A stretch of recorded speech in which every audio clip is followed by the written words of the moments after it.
Hello and welcome to another episode of the film Crack, where myself, Nick, and himself, I'm a Herman Munster's hermit. Herman Monsters Hermit. Yes, Uh, I I don't hear he's my official you know guardian. I'm his ward, but I see. I don't see much of him. Obviously, being a hermit, but I get the Yeah, occasional and I um think he's dead letter. too. That might explain why you're not seeing much of him. Well, I get the occasional. Yeah, it's been a while actually now that you mention it, and lovely penmanship, Mister Munster. And a Hmm. nice man, but he does worry. He worries about his family, especially that Marilyn, because Hmm. God love her, she's a lovely girl. Give her the shirt off her back, but he's just concerned that she's so hideously ugly, right? Yes, yes. She's unlikely to find, you know, a significant other, I think. Yeah. Um, so Herman, what we're Yes. talking about this week on the film Crack No, I'm not is, Herman. I'm Herman Munster. oh, So you're sorry, tell yes. you my So actual HH, I name. guess. We'll Yeah, call you Double H. Um, Godfrey, okay, Godfrey. or you can call Godfrey me God Hermit. for short, if you like. Ah, excellent. All right.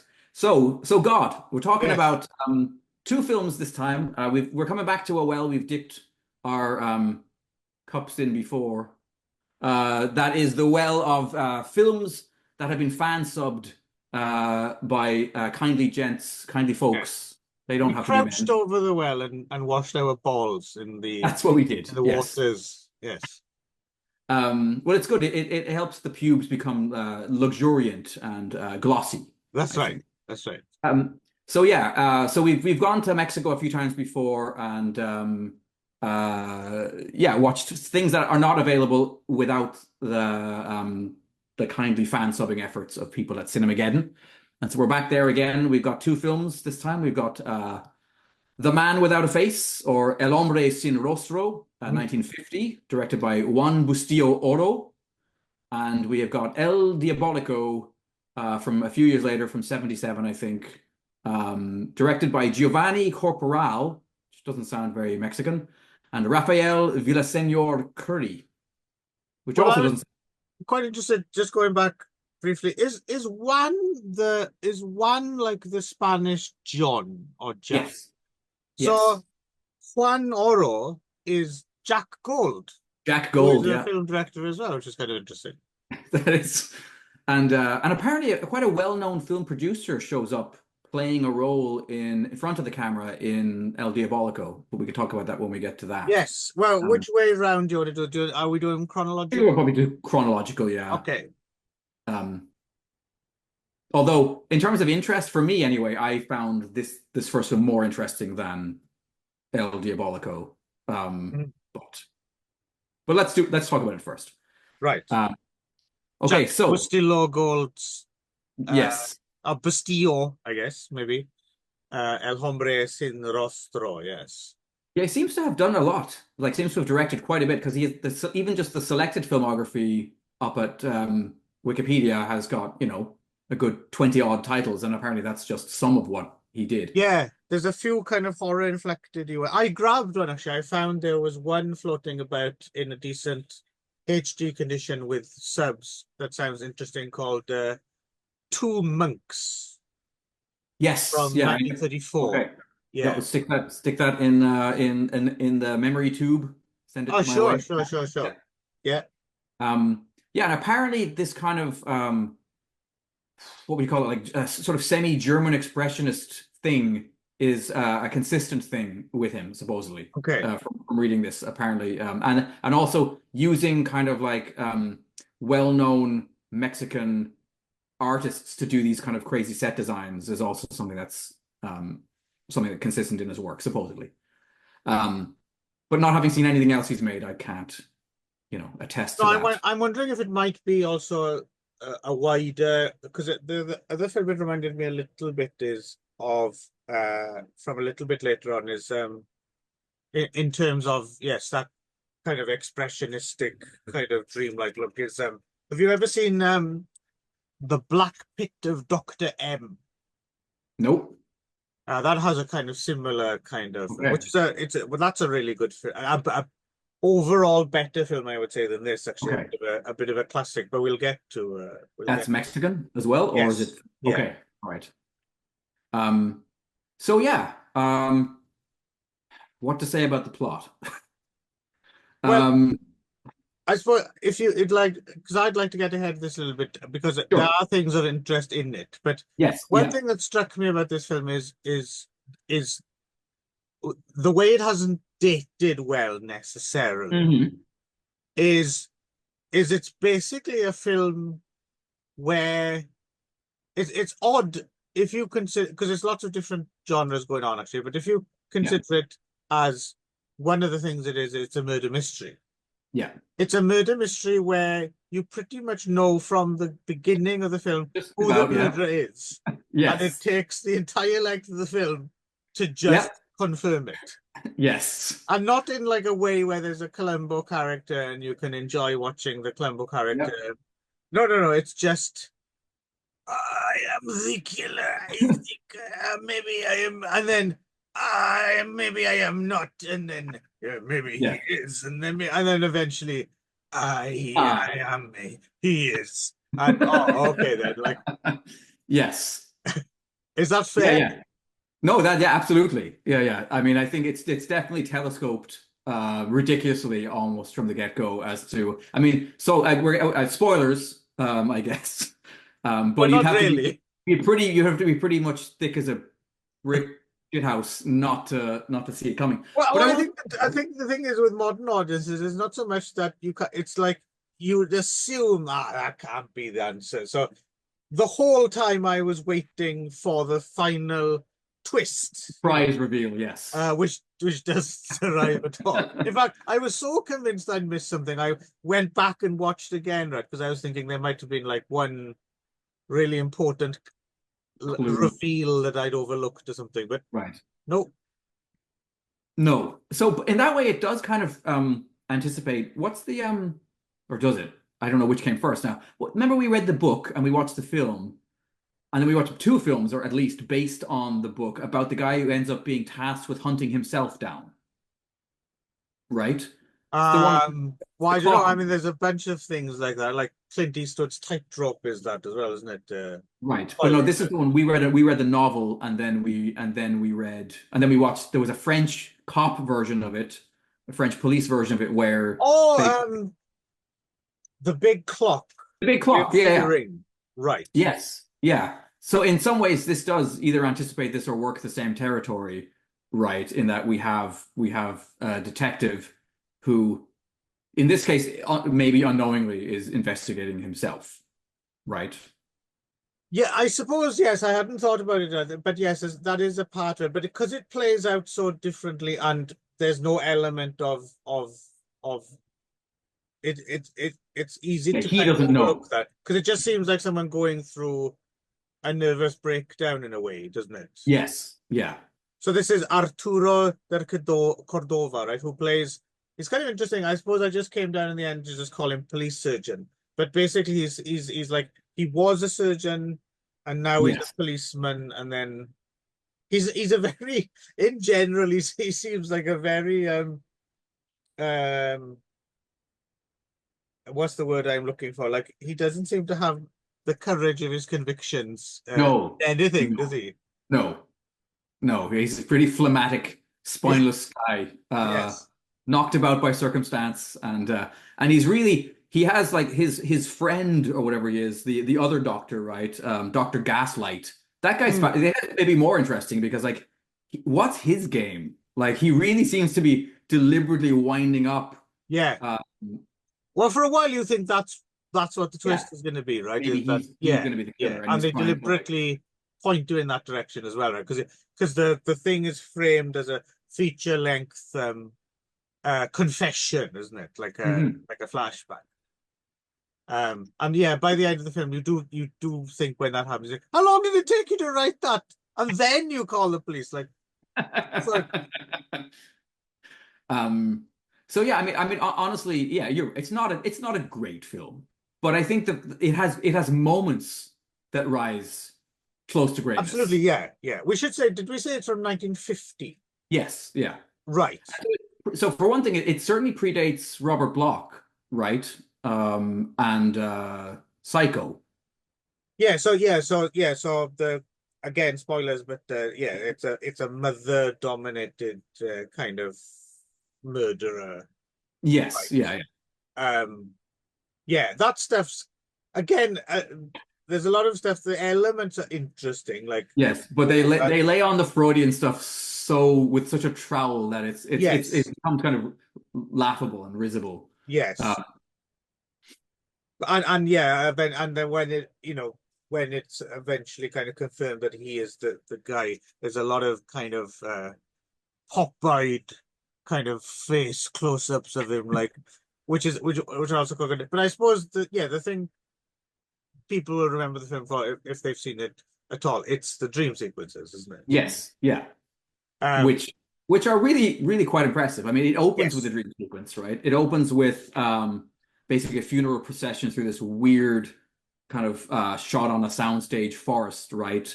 And then this woman shows up, starts haranguing Juan Carlos about like how more women are going to die unless he can find this the implacable murderer. And and then it only becomes clear later on when he comes back to this dream or with another dream that this woman is actually his mother who's haranguing right. him at the very beginning, right? Um, and then and then he finds and then sorry, and then there is that amazing scene where he walks up to the murderer and he's got the fedora. It's like he's right out of a Mario Bava like Well, he giallo looks with the exactly like the killer fedora. from Blood and Black Lace, isn't he? Yes, yeah, and then the mask, but it also speaks or like to me reminds me of do you know the question that Steve Ditko like All right. Okay. Yes. Yes. yeah.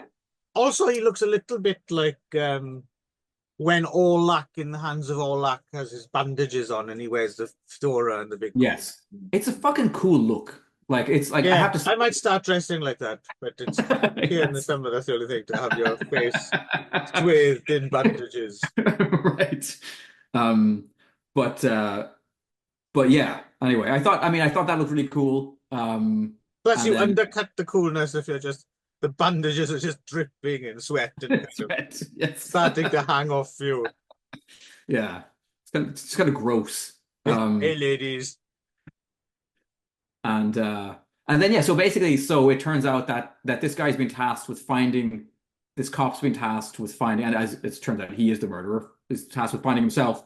But at this point he believes that the murderer is a separate entity and he's like I love this thing like they define like oh he attacks them like a savage psychopath but with surgical precision. Mm. So which is it then? Like what? I Yeah, because guess apparently all the bodies are like really maimed, right? And yeah. yeah, they call him the mutilator. Yes, yeah, yeah, like the El Mutilador or whatever the Spanish is. Um, and so then and then yeah, so basically he has to go. He wants to resign as lead investigator, and he's kind of talked back into it by this psychiatrist friend of his. Um, and then there's a It's great. Guadalajara as well, isn't it? This is all set in. Okay, They mention, right? At that one makes point. Yeah. sense because there's that great scene where they go out kind of clubbing to talk, and Yes. that's when we first see where he goes fully Maurizio Merli on some like just random couple who happen to be kissing in the like club, and he's like he freaks right the fuck out, and Yeah. I mean, he does oh use, at least in the subtitles, he does use the phrase slut quite a lot, doesn't he? He's oh yes yes, and particularly in that amazing dream sequence later on where he's walking down that strange long hallway with these massive ghostly kind of oh yes. figures that are being stretched out like Modigliani fucking sculptures or something. Yeah. And and then and then later on in that scene he says, however, I knew these ghosts were just cheap sluts. Like what Yes. the Yeah. fuck? Like Yeah. he's Yeah. He's pretty harsh. really quite the incel. Very, Yeah. very early adopter of the incel lifestyle, actually, in Well, we 1950. should mention that because it is the thing that'll you'll take away is the set design of these dream sequences, right? And like these awesome like crooked lampposts and Oh things. And yes. I was Yeah. wondering if one of the influences was that Hitchcock film Spellbound, right, with the Salvador Dali dream Yeah. sequences, Yeah. because that would have been like a few years earlier, like Hmm. 1945 or something. And there's I don't know if this would have been an influence. It was just a film I remember noting.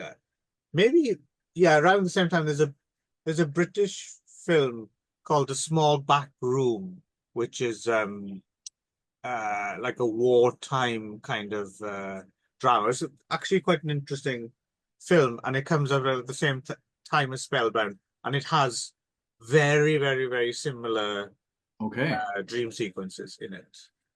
And when is Buñuel hanging around in Mexico? Is he Well, also Los not? Olvidados is the same year, 1950. Okay. Yeah, yeah. Yeah. So I wonder if there was just a slightly surrealist vibe going on in Mexico Well, I get the feeling that th obviously that seed seems to have landed on there fertile for sure, soil right? there. Yeah, Yes. Yeah. yeah. They really went for that. That seemed to chime with their sensibilities, right? Yeah. So in that dream, there's a scene that's my favorite scene in the whole movie. It's the scene where he's in his house and he goes down into the kind of the bowels of his home where he finds this like hairy man beast like chained up there. Oh yes.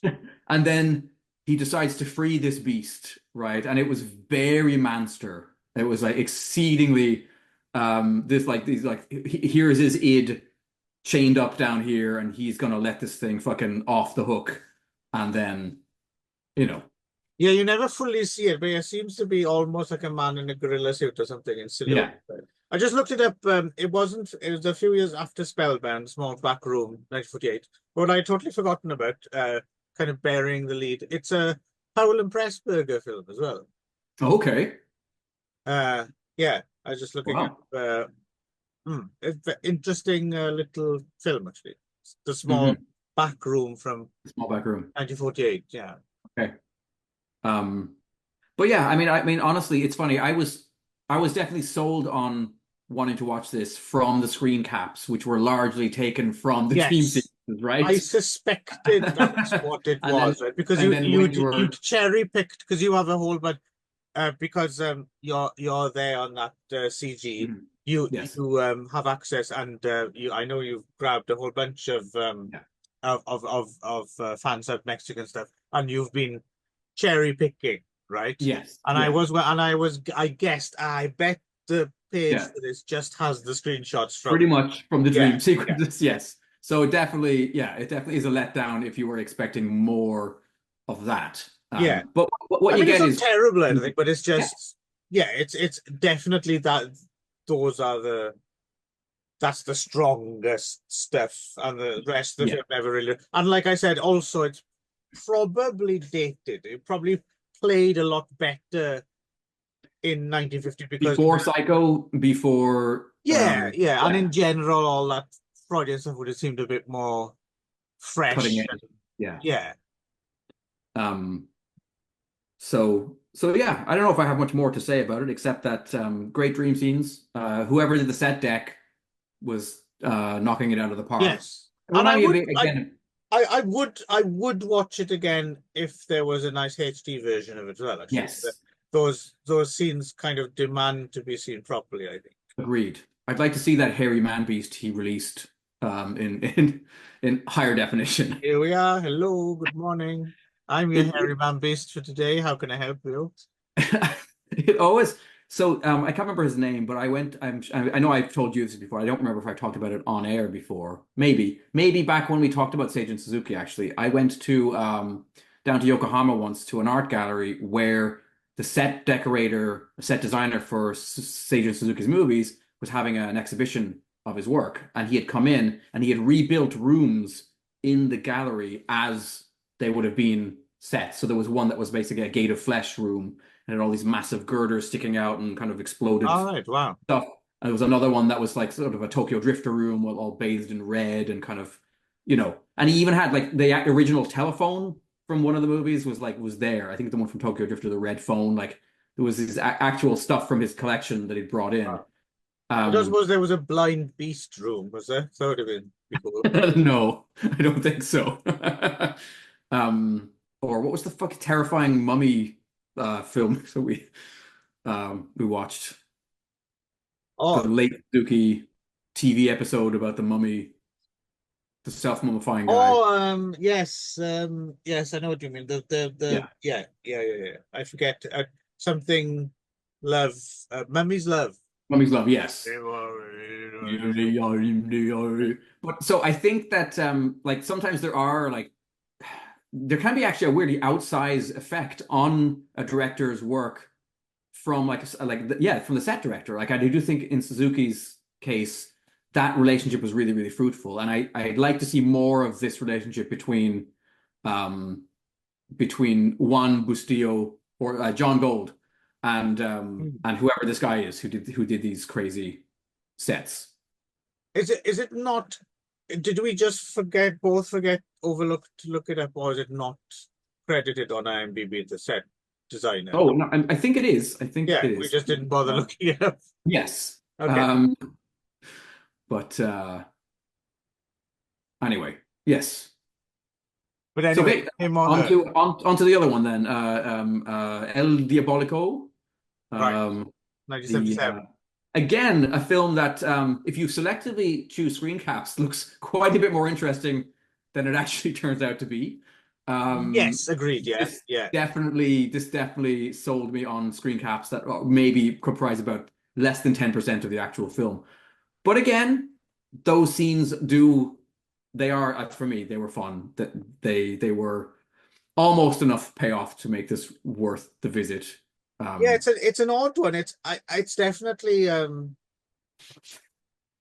definitely memorably different. It's just it's a shame it's not like a little bit better, right? Because it yeah, tends to be or episodic a bit. sleazier, or sleazier. Yeah, I think either like a bit more gore and a bit more nudity, and this would edge into something really maybe to get excited about. But it's right. just it holds itself back just a little bit. And also they do kind of do a bait and switch with the villain at about like a third of the way into the film, right? The first third of the film, we've got this like Charlie Manson, Chris Christopherson dude, right? Who the original El Diabolico, right?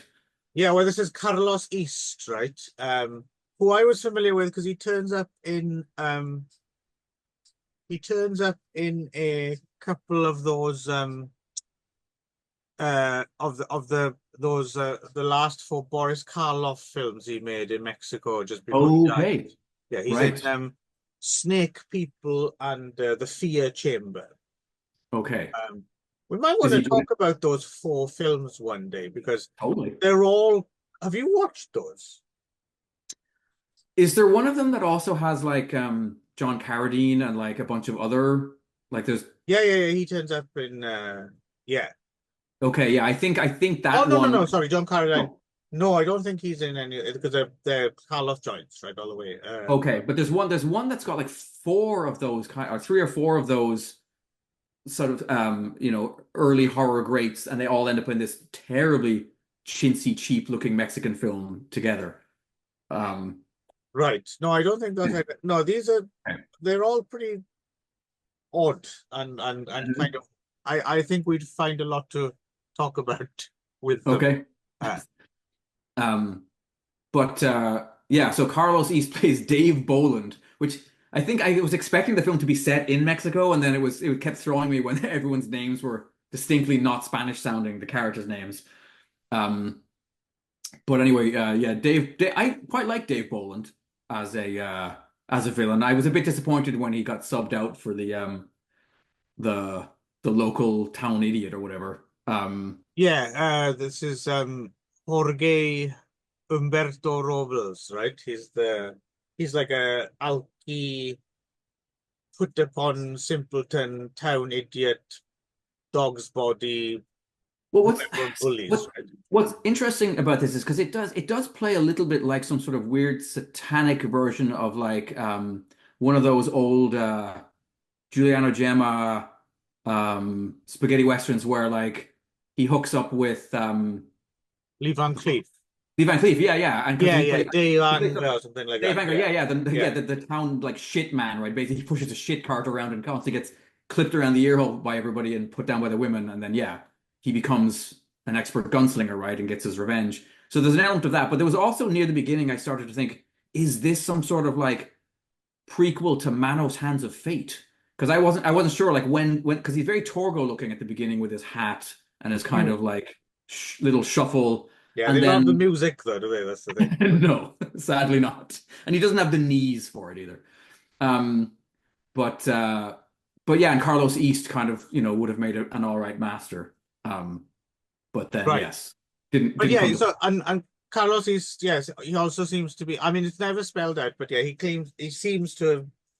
He's got some relationship with the black arts, right? And Yes, he's got this medallion with some kind of yeah, sinister thing and on he's a it. proper wrong un. He's a proper wrong un. He can't step out the house without robbing a bank or Yeah, kidnapping a woman, and branding raping them. and branding them. Yes, yeah, he's an Like absolute shit for he's a sure. proper collector, isn't he? He's like he Yeah, yeah. he's a He can't scumbag. just rape someone. He has to no wait. He has to you know He's really callous as well, like really quite frighteningly does not give a shit. So as I said, in a way he's quite good in the role, and I think I was a bit it's a good disappointed. character as well, I think. Yeah, I like that character. I would Uh, have liked to see more of him, but as I said, like, he kind of gets surprisingly killed about a third of the way into yeah. the film. And yes, and this Robo's guy, he kind of inherits. So it's a bit the hidden or something like that, right? It seems Yes. to be a like a body jumping kind of, but again, it's not nothing's really spelled out, which is fine. I don't need something to be Yeah. spelled out. And plus as well, the kind of surprise ending is, oh, maybe it continues, right? Because there's a Oh yes. Well, there's two potential avenues because he has by the end of the film he's sired an actual child of his own bloodline, right? yes, With yeah, the poor mute indigenous girl that she has a pretty rough run of it. And there's then a couple of another kid. pretty hot indigenous victims in this film, actually, it has to be said. Yes, yes, there is that quite astonishing scene where she's suddenly strung up topless by a different group of assholes Yeah, that he shows up to deal with. I enjoyed Um, that. but yeah, at the end, yeah, he seems like maybe he's passed the taint onto two different. He's got, yeah, as I said, he's got a child, but Yeah, then a kid picks up the necklace as well at his that's the death. one. Yeah, yeah. But Um, the thing is, well, one touch I quite liked was so they catch the original main bad guy yep, once, try yes, to hang him, he's rescued, and yep, then he's killed, and then they decide, well, they have to hang the corpse anyway, right? So yep. they hang a dead man, It's but impressively every now and grim. again they flash back. Doesn't cut back. Sorry, Yep, we come back to the body as it's decaying, and yep. it seems to like still be alive or something because it's like a there's always like a Yeah, groan on the there's soundtrack. a very weird Tombs of the Blind Dead sound that they play every time they cut Yeah, back to his moldering corpse. But I thought that was fantastic. I could have that's done with, among the better stuff. Yeah. yes, I could have done with more of that. Um, but uh, but yeah, it's a weird. I don't know what to say. It's a weird thing. It's not really a Western. It's not really a horror film. It's not really an action film. It's not really a sexploitation film. It's got elements of all of these things, but without necessarily putting its foot in any one of them completely, I don't think. So, yeah, so El Diabolico has two directors. Hmm. Um, one the very Mexican sounding Rafael Villaseñor, uh, Hmm. who was a AD on the Holy Mountain Oh, okay. and that film Alucarda. Okay, so that's Yeah. two quite yeah, all right. Surrealistic. So the other guy, Giovanni Corporal, Hmm. seems to have been a Dutch fellow Well, yeah, okay. who Giovanni, who Italian Dutch? moved to Mexico. But before he did back in the day, he did direct in 1962. He directed a film called Rififi in Amsterdam, Okay. which is actually one of two films called Rififi in Amsterdam. Mm-hmm. There's another Rififi in Amsterdam, which is I think, a Euro spy film Okay. from 1965. So there you go. That's another possibility for a film program. A Rififi in Amsterdam film. Double bill. Bizarre. And sorry, is Rafifi a well-known character, or is this just a name that happens to be?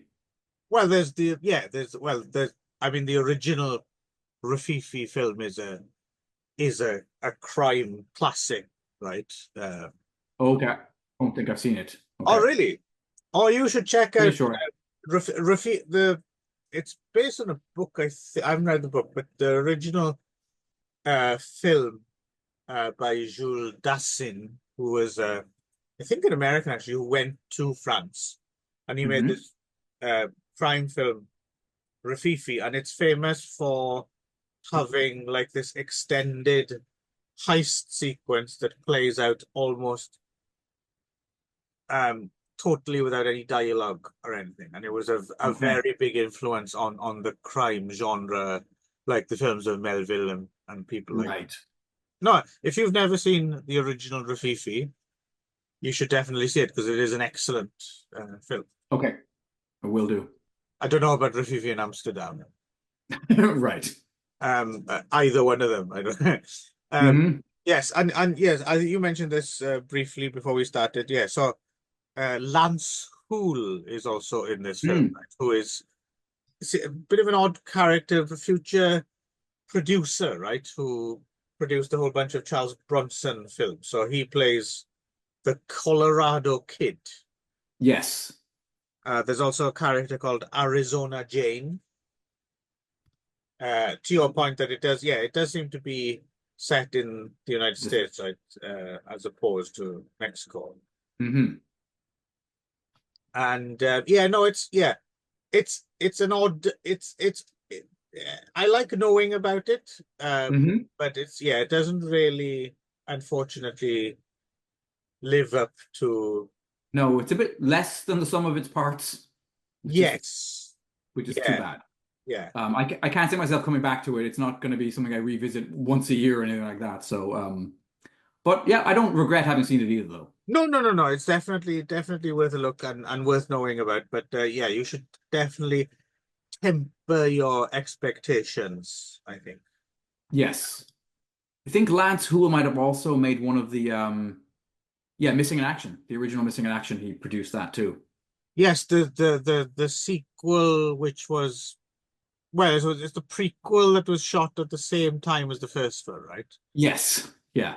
And he also, of course, directed Steel Dawn.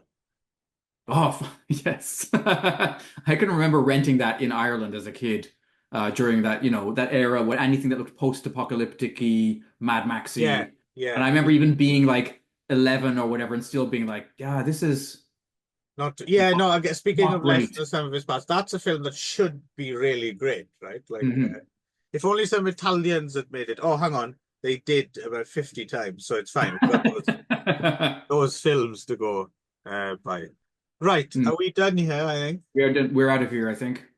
Okay, until next time, for all your crack and film needs, come and get your crack. Come and get your livery crack. Yep, yep. You need your crack filled. We're Two your for a guy. pound. Come and get your crack.